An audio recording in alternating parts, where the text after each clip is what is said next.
বলি, আর কতক্ষণ খেলা করবে ছেলে মেয়েদের সাথে? ছেলে মেয়েদের সাথে সাথে তুমিও কি ছোট বাচ্চা হয়ে গেলে নাকি? ওদিকে হাটের যে সময় হয়ে এসেছে, হাটে যাবে না ফসল বিক্রি করতে? আরে যাবো তো, যাবো গিন্নি, যাবো। হ্যাঁ, আরে আজকে তো আমার খুশির দিন। আমার ফসলগুলো খুব ভালো হয়েছে। এবার ভালো টাকা উপার্জন করতে পারবো গো গিন্নি। দেখবে, তারপর তোমাকে আমি নতুন শাড়ি আর গয়না গড়িয়ে দেব।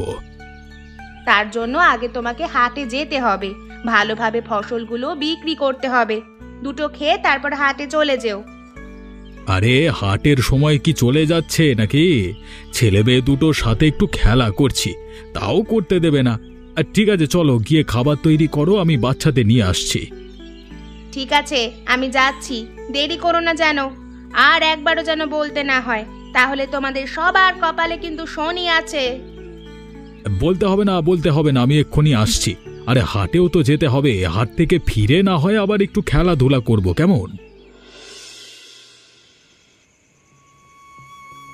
ভাবলাম কি আর হলো কি গিন্নি, এবার কি হবে বলো তো আমাদের? আমি ভেবেছি আমাদের ফসলগুলো ভালো হয়েছে, এবার ঘরের কাজ ধরবো, ছেলে মেয়েদের পড়াশোনার খরচটা চলে যাবে, কিন্তু এই হলোটা কি? হ্যাঁ, কি আর করব বলো, কিছুই তো আর আমাদের হাতে নেই, সব কিছুই ওপরওয়ালার হাতে। আমাদের কপালে যা ছিল ততটুকুই আমরা পেয়েছি, এর এক কানা করিও বেশি পাইনি। তাই বলে এত কম? এত টাকা আমাদের কদিন চলবে বলো তো? বাচ্চাদের কোনো শখ তো পূরণ করতে পারবোই না, তোমার কথা তো বাদই দিলাম। আরে আমার কথা এত ভাবতে হবে না গো, তুমি বরং বাচ্চাদের কথা ভাবো। ফসল খারাপ হয়েছে তাতে কি হয়েছে? হ্যাঁ, তুমি এমন কথা বলছো, আর কয়েকদিন পরে রান্নাঘরে রান্না করতে গেলেই টের পাবে যে আমি এখন কেন এমন করছি। রান্নার জন্য কিচ্ছুটি পাবে না গো।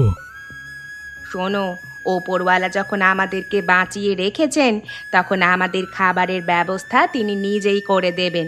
এসব নিয়ে আমি চিন্তা করছি না বাপু। কেন যে আমি তোমাকে বিয়ে করে ঘরে আনলাম, সারা জীবন শুধু দুঃখই পেয়ে গেলাম। এখানে দুঃখের কি আছে শুনি? আমি তোমার ঘরে সুখেই আছি। টাকা পয়সা না থাকলেও এখানে সুখের সীমা নেই। তুমি এসব নিয়ে চিন্তা করো না তো, সব কিছু আমার হাতে ছেড়ে দাও। তুমি রোজগার করার চেষ্টা করো, আমি সংসার ঠিক সামলে নেব। আর ছেলে মেয়ে দুটো, ওদেরকে কি জবাব দেবো বলো তো? ওরা যথেষ্ট ভালো ছেলে মেয়ে, আমাদের খারাপ অবস্থা ওরা নিশ্চয়ই বুঝবে, তাই অন্যায় আবদার করার কোনো প্রশ্নই ওঠে না। তোমার উপরই ভরসা করলাম গিন্নি, তুমি দেখে নিও, আমাদের একটা সময় ভালো দিন আসবে, বুঝলে?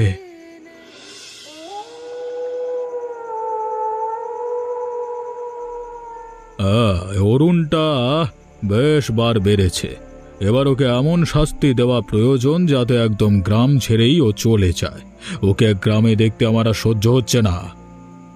আর বলো না কাকা, আমি এমন একটা লোককে বন্ধু বানিয়েছি যে বন্ধু নামে কলঙ্ক। ধুর, সারা জীবন আমাকে ছোট করেছে, সবার সামনে কোনো ভালো কাজ করলে সেটার সমস্ত কৃতিত্ব নিজেই নিয়েছে।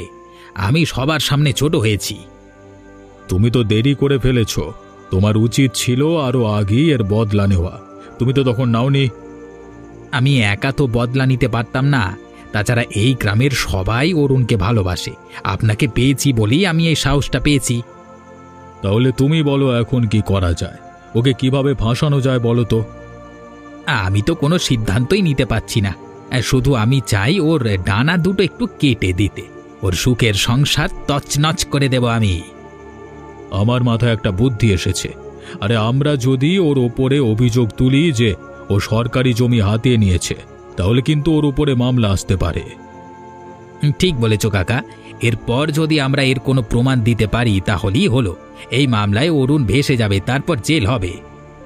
তাহলে আর কি, চলো আর দেরি করে লাভ নেই। কালকে অথবা পরশু বাজারে অরুণকে পেলেই আমি অভিযোগ তুলব। তুমিও আমার সাথে থেকো। কিন্তু আমি তো ওর বন্ধু মানুষ, আমি যদি এসব কথা বলি তাহলে তো ও ক্ষেপে যাবে। আমি না হয় আড়ালি রইলাম, তুমি একাই বলো। আরে বুদ্ধুরাম, তুমি যদি নিজেই বলো তাহলে লোকজন আরো বেশি বিশ্বাস করতে শুরু করবে, কারণ তুমি ওর বন্ধু।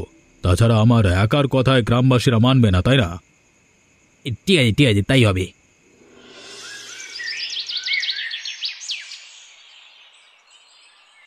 শুনলে ভাই, অরুণ দাদা কি কথা, মানে অরুণ দাদার কি অবস্থা হয়েছে?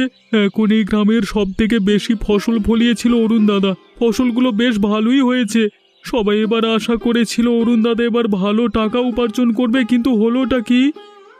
কি আর হবে, যা হবার তাই হয়েছে। এবার ফসলের দাম এত কম কেন সেটাই তো বুঝতে পারছি না। অরুণ দাদার অনেকটা ক্ষতি হয়ে গেল তো। অরুণ দাদা এতদিন খুব লাফিয়েছিল, কত করে বলতো এই করবে সেই করবে, আর এখন সংসার চালানোই দায় হয়ে যাবে। ওই কটা টাকায় কতদিন সংসার চলবে কে জানে। এই সংসারের কথা না হয় বাদ দিলাম, ছেলে মেয়ে দুটোকে পড়াশোনা করাচ্ছে। এই গ্রামে এমন কোনো মানুষ আছে যার তার ছেলে মেয়েদের পড়াশোনা শেখাচ্ছে? আর পড়াশোনা, গরিবদের আবার পড়াশোনা হয় নাকি? দেখবে দুদিন পরেই ওদের লেখাপড়া সব বন্ধ হয়ে গেছে, সংসার চালাতে পারবে না, আবার লেখাপড়া যত সব। আমিও তো সেই কথাই বলছি, পেটে যদি দানা পানিও না পড়ে তাহলে পড়ালেখা করব কিভাবে? আর পড়ালেখার জন্যও তো বাড়তি খরচ রয়েছে। তবে আমার মনে হয় অরুণ দাদা এত সহজে হাল ছেড়ে দেবে না। ছেলে মেয়ে দুটো পড়ালেখা করিয়ে মানুষ করবে, এটাই তার স্বপ্ন। অন্য কাজবাজ করে হয়তো কোনো টাকা উপার্জন করতে পারে, তবে ফসলের দিক থেকে সমস্ত আশা নিরাশায় পরিণত হলো। আমাদের আর কি, আমরা তো আর ফসল ফলাই না, কাজ করি, পয়সা কামাই, তা দিয়ে সংসার চালাই।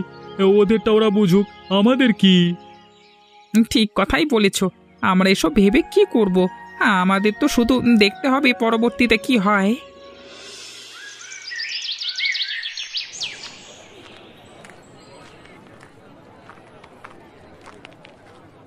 কিরে অরুণ, তুই তো দেখছি ভালোই ঘুরে ঘুরে বেড়াচ্ছিস।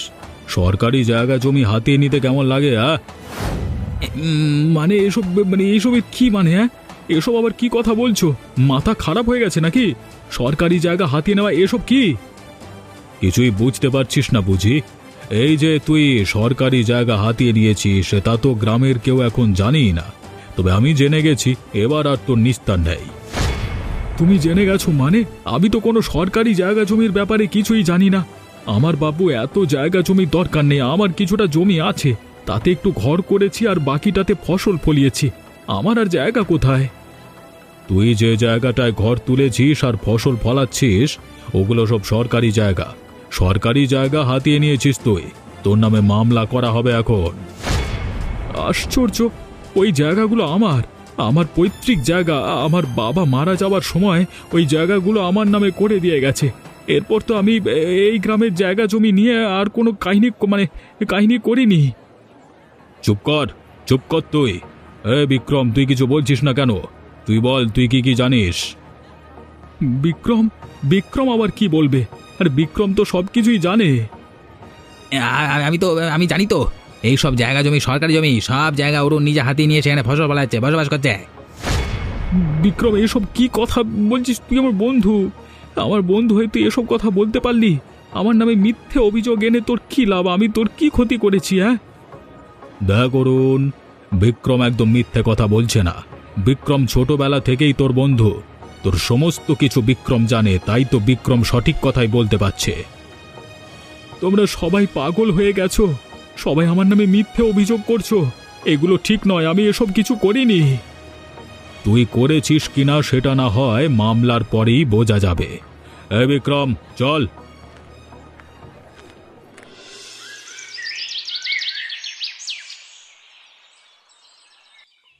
হায় হায় রে, এ আবার কোন বিপদ আমাদের দিকে ধেয়ে আসছে? আমরা তো কোনোদিন কারো কোনো ক্ষতি করিনি গো, অথচ মানুষজন আমাদের পেছনে লেগে আছে। আমরা এখন কি করব? গিন্নি, তুমি এভাবে কান্নাকাটি করো না তো। আমার কিচ্ছু হয়নি, শুধু বুকের বাঁ পাশটা একটু ব্যথা করছে। আমি ঠিক হয়ে যাব। ওরা এমন কেন করলো বলো তো? আমাদের সাথে ওদের শত্রুতা কিসের?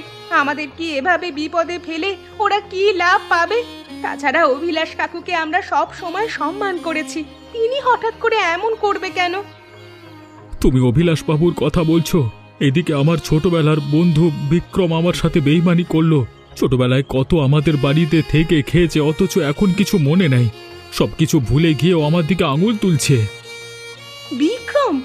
বিক্রম এমন কাজ করতে পারে? আমার তো বিশ্বাসই হচ্ছে না। আমারও তো বিশ্বাস হচ্ছে না গিন্নি। আজকে এই যে আমি অসুস্থ হয়ে পড়েছি, তার জন্য ওই বিক্রমই দায়ী। আমার উপরে অভিযোগ তোলার আমি যতটা কষ্ট পেয়েছি তার চেয়ে বেশি কষ্ট পেয়েছি আমার বন্ধুর বিশ্বাসঘাতকতা এবং ও মিথ্যে কথা এভাবে বলে দিল কিভাবে। তুমি চিন্তা করো না গো, ওদের কোনোদিন ভালো হবে না, তুমি দেখে নিও। ওপরওয়ালা ওদেরকে পথে পথে ভিক্ষে করাবে। এভাবে বলো না গিন্নি, শত হলেও ও আমার বন্ধু। ছোটবেলায় একসাথে বড় হয়েছি, আমি ওকে কোনো অভিশাপ দিতে পারবো না। তাহলে তাহলে ওর আর আমার মধ্যে কোনো পার্থক্যই থাকবে না। ঠিক আছে ঠিক আছে, তুমি শুয়ে থাকো, আমি দেখছি খাবারের কি ব্যবস্থা করা যায়।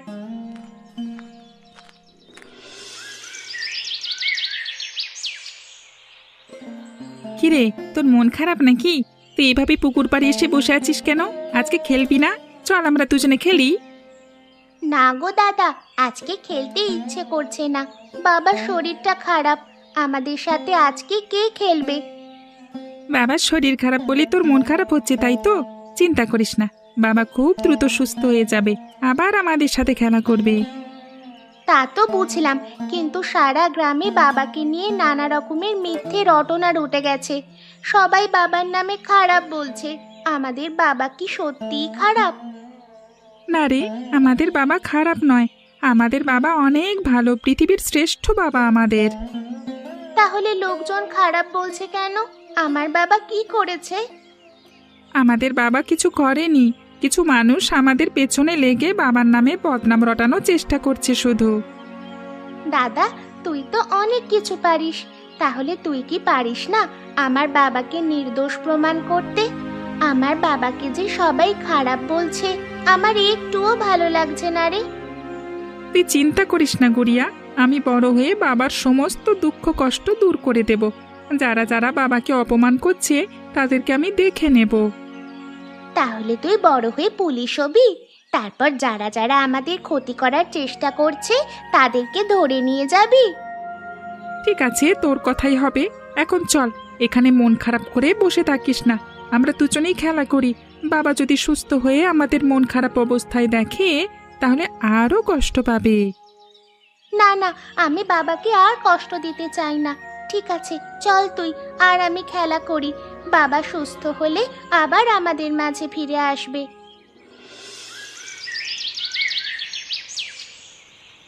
আমার তো মনে হয় অরুণ দাদা এমন ধরনের কোনো কাজই করেনি। ছোটবেলা থেকে তো দেখে আসছি এই জায়গাগুলো অরুণ দাদার, তো এটা আবার সরকারি জায়গা কিভাবে হলো? কি জানি, হতেও তো পারে। আমরা জন্মেছি আর কদিন হলো, তার আগেই তো অবিলাস কাকু জন্মেছে, হয়তো তিনি কিছু জানেন। না রে না, এই জায়গার আগের মালিকানা ছিল অরুণ দাদার বাবা। তার বাবা মারা যাওয়ার সময় অরুণ দাদাকে সমস্ত জায়গা জমি লিখে দিয়ে গেছে। তাহলে এটা সরকারি জায়গা হলোই হয়। তাহলে তো মনে হয় সব কিছুই মিথ্যে সাজানো নাটক। আমারও তেমনই মনে হয়, কারণ অবিলাস কাকু সারা সময় অরুণ দাদাকে নিয়ে পড়ে থাকে, সব সময় চেষ্টা করে অরুণ দাদার ক্ষতি করবার। এবারও তাই মনে হচ্ছে। কিন্তু বিক্রম যে বলল, বিক্রমের কথা তো আর ফেলে দেওয়ার মতো নয়। বিক্রম তো সেই ছোটবেলা থেকেই অরুণ দাদার সাথে সাথে সাথে আছে। কি জানি ভাই, সন্দেহ তো আমার অবিনাশ কাকুকেই হচ্ছে। কোন নাটকের অংশ হয়েছে বিক্রম কে জানে। যদি কোনো নাটক করে থাকে এবং মিথ্যে অভিযোগ দেয়, তাহলে গ্রামবাসীরা অবিলাস কাকুকে ছাড়বে না, এটা তুমি মিলিয়ে নিও। গ্রামবাসীরা কি? আমি তো নিজেই ছাড়বো না। আরে অরুণ দাদা কত ভালো একজন মানুষ, সবাইকে কত সাহায্য করে। তাদের মতো সুখী পরিবার এই গ্রামে আর একটিও নেই। তাদের পরিবারকে নষ্ট করবার চিন্তা ভাবনা যারা করবে তাদেরকে আমরাও ছাড়বো না। আগে প্রকাশ হতে দাও কে সত্য কথা বলছে, অবিলাস কাকু নাকি অরুণ দাদা। তারপর বোঝাপড়া করা যাবে যে এ কাজ কারুর যে কাজ করুক না কেন তাকে কঠিন শাস্তি পেতে হবে, সেটা অরুণ দাদা হোক বা অবিলাস কাকু হোক। হ্যাঁ,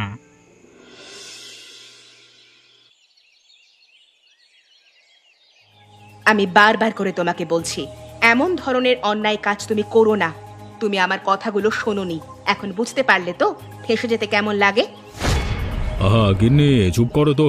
তুমি এমনিতেই আমার মাথা গরম হয়ে আছে, আর তুমি এদিকে ঝগড়াঝাটি করে চলেছ বলি হয়েছেটা কি? আমি যদি এই কাজটা করি তাতে তোমার এত কিসের সমস্যা? সমস্যা নেই মানে? যদি তুমি এই কাজ করে ধরা পড়ে যাও তাহলে গ্রামবাসীরা তোমাকে গ্রাম ছাড়া করবে। তারপর এই বৃদ্ধ বয়সে পথে পথে ঘুরে বেড়াবো নাকি আমি? যদি তুমি ঘুরে বেড়াতে না চাও তাহলে তুমি এই গ্রামেই থেকে যেও। আমি চলে যাবো, এবার খুশি তো তুমি? বাহ বাহ, নিজের সংসারকে নিজের হাতে নষ্ট করতে কত ইচ্ছা তোমার। আমি তোমাকে আবারও বলে রাখি, এই সব কাজ থেকে বেরিয়ে এসো। এসব অন্যায় কাজ করা উচিত হবে না। অরুণ ভালো ছেলে, অরুণের এমন ক্ষতি তুমি করবে কেন? হ্যাঁ, ভালো ছেলে না ছাই, ভালো ছেলে হলে আমার মুখে মুখে তর্ক করতে পারে? যখনই দেখা হয় তখনই আমার মুখে মুখে তর্ক করে। ব্যাটার তর্ক আমি বের করছি। এই আমি বলে দিলাম, যদি তুমি এই অন্যায় কাজ করে ধরা পড়ো তাহলে তোমার সাথে আমি নেই। আমি এই বাড়ি ছেড়ে চলে যাব। কেন যে শুধু শুধু এমন করছো গিন্নি, আমি কিছুই বুঝতে পারি না। ঝগড়া না করতে পারলে তোমার পেটের ভাত হজম হয় না। আমি ক্ষতি করছি অন্য একজনের, ঝগড়া করছে ও, যত সব।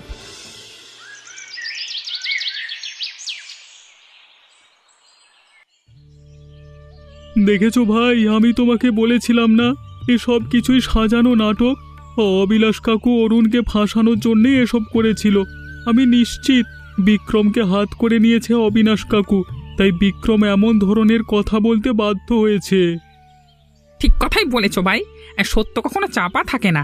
সত্য যে করেই হোক প্রকাশ পাবেই পাবে, এবং যারা মিথ্যেবাদী এবং দুষ্কৃতিকারী তাদের শাস্তি অবশ্যই হবে। আর কটা দিন যাক না, গ্রাম পঞ্চায়েত নাকি সতর্কবার্তা দিয়েছে অবিলাস কাকুকে। যদি উপযুক্ত প্রমাণ তারা জোগাড় করতে না পারে তাহলে গ্রাম পঞ্চায়েত মিথ্যে অভিযোগ করবার কারণে অবিলাস কাকুকে আটক করবে। আমার তো মনে হয় না আসল প্রমাণ সে জোগাড় করতে পারবে। তার মানে এটা তুমি ধরে রাখো, গ্রাম পঞ্চায়েতের হাতে এবার অবিনাশ কাকু আটক হবেই হবে। আমার তো ভালোই লাগছে গো। এমনভাবে নাটক করলো যে পুরো গ্রামের কেউ বুঝতে পারলো না।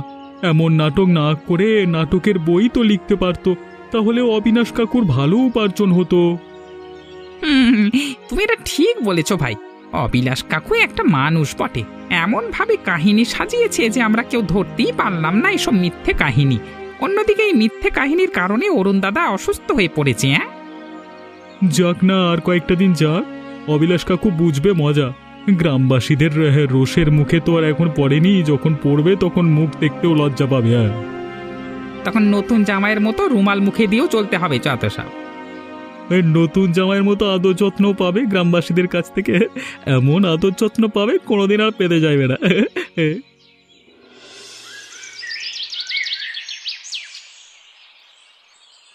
কি অবস্থা এখন ডাক্তার বাবু? অরুণ সুস্থ হয়ে যাবে তো? হ্যাঁ, সুস্থ তো হবেই, একটু সময় লাগবে। বেশি আঘাত পেয়েছো তো, এই কারণে একটু সমস্যা হচ্ছে। আপনি চিন্তা করবেন না। না না ডাক্তার বাবু, ওর অবস্থা দেখে তো একটু অসুস্থ বলে মনে হচ্ছে না। ওর অবস্থা দেখে তো বেশি অসুস্থ মনে হচ্ছে।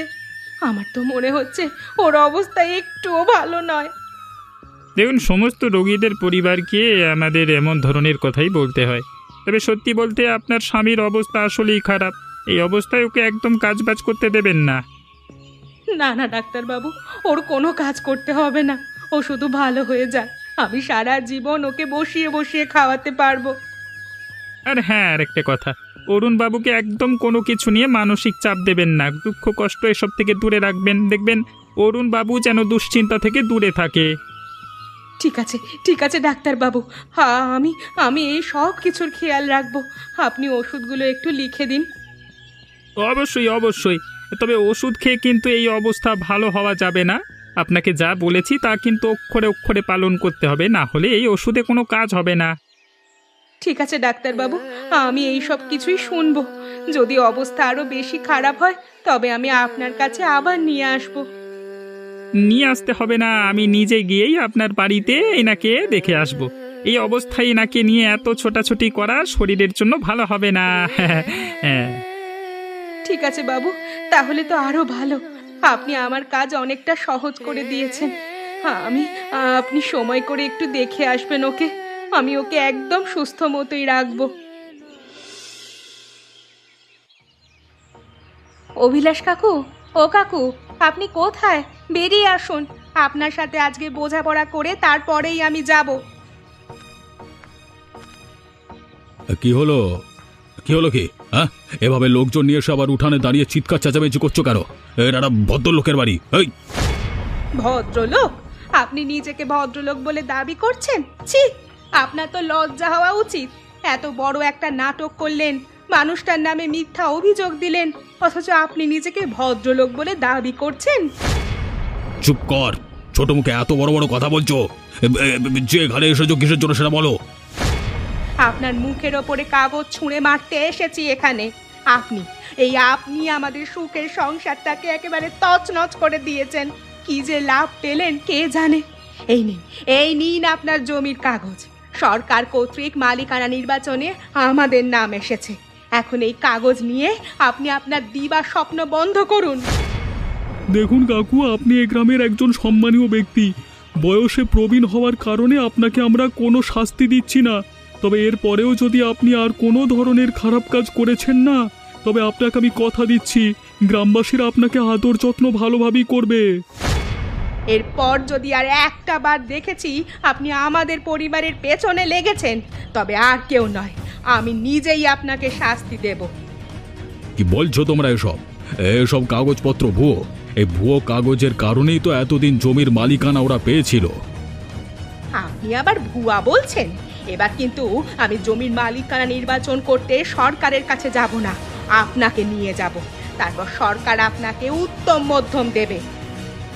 আমরা যা বলেছি সেটা আপনি মাথায় রাখবেন। বুড়ো হয়েছে, এখনো রং তামাশা যায়নি যত সব।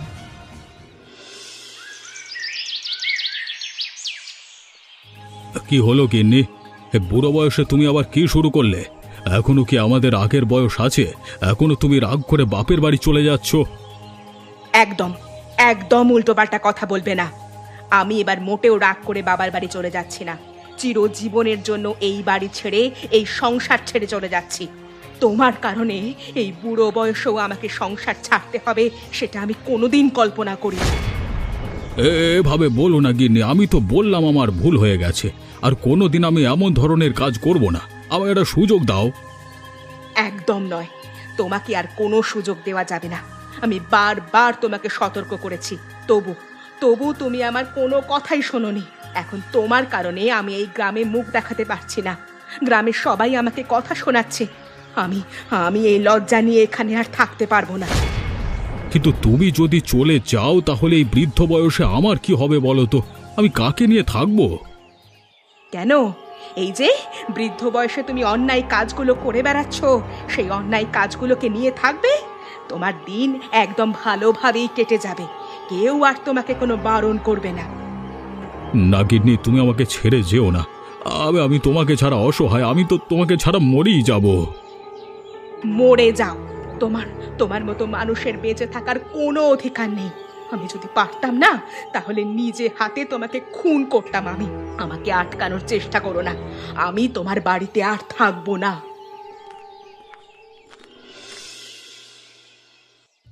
কি তোমরা সবাই আমার বাড়িতে এসে ভিড় জমিয়েছ কেন? আমি সত্যি বলছি, আমি কিচ্ছু করিনি গো। আমরা জানি দাদা, তুমি কিচ্ছু করনি। তুমি কিছু করতেই পারো না।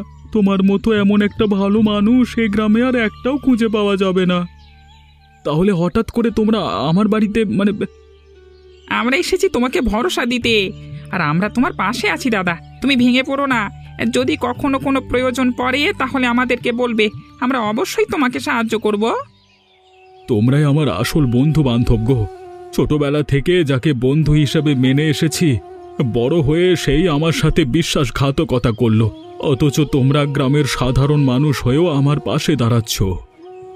সবাই যে বন্ধুর মতো বন্ধু হতে পারবে এমন কোনো কথা নেই দাদা। আমরা তোমার বন্ধু না হলেও সারা জীবন তোমাকে সম্মান করেছি, শুধুমাত্র তোমার সততার কারণে। আমি তোমাদের কথা দিচ্ছি, আমি সারা জীবন এমন সততার পথেই থাকব, তোমাদের নিয়েই থাকব। এই গ্রামের কারোর কোনো ক্ষতি করব না আমি। আমরা তো জানি তুমি কারোর কোনো ক্ষতি করবে না। তোমাদের দেখে আমাদের শিক্ষা নেওয়া উচিত। আমাদের এত এত টাকা পয়সা থাকতেও আমরা একটা সুখের সংসার করতে পারি না, অথচ তুমি তোমার পরিবারের অল্প টাকা পয়সা থাকলেও সুখের অভাব নেই। ধন্যবাদ গো তোমাদেরকে, আমি মন থেকে ধন্যবাদ জানাই। তোমরা আজকে পাশে না থাকলে আমি হয়তো এই ভরসাটুকু পেতাম না। আমি আবার আগের মতো জীবনযাপন শুরু করব। নিশ্চয়ই দাদা, তুমি যদি কোনো বিপদে পড়ো তাহলে অবশ্যই আমাদেরকে জানাবে। আমরা সেই বিপদ থেকে তোমাকে রক্ষা করব। আর বৌদি, আপনাকে অনেক অনেক ধন্যবাদ। আপনি না থাকলে হয়তো দাদা বিপদ থেকে এত তাড়াতাড়ি মুক্তি পেত না।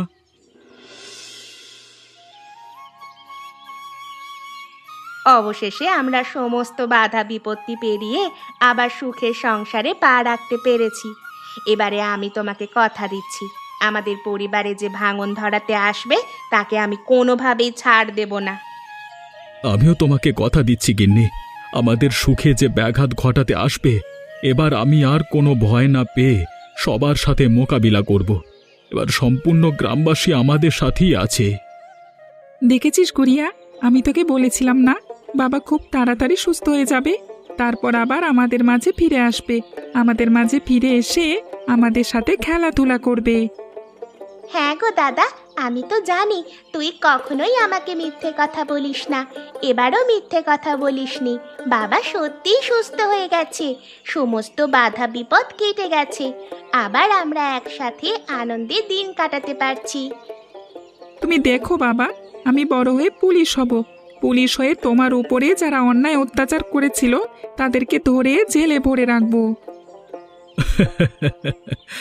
শোনো পাগল ছেলে মেয়েদের কথা, আরে আমার তো সেটাই স্বপ্ন রে, সেই কারণেই তো তোদেরকে আমি পড়ালেখা শেখাচ্ছি।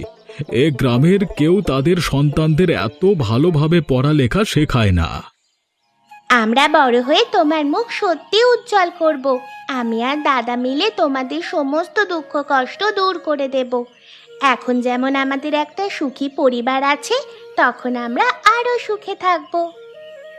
এমনই সব মজার মজার গল্প দেখতে আমাদের চ্যানেলটিকে সাবস্ক্রাইব করতে ভুলবেন না।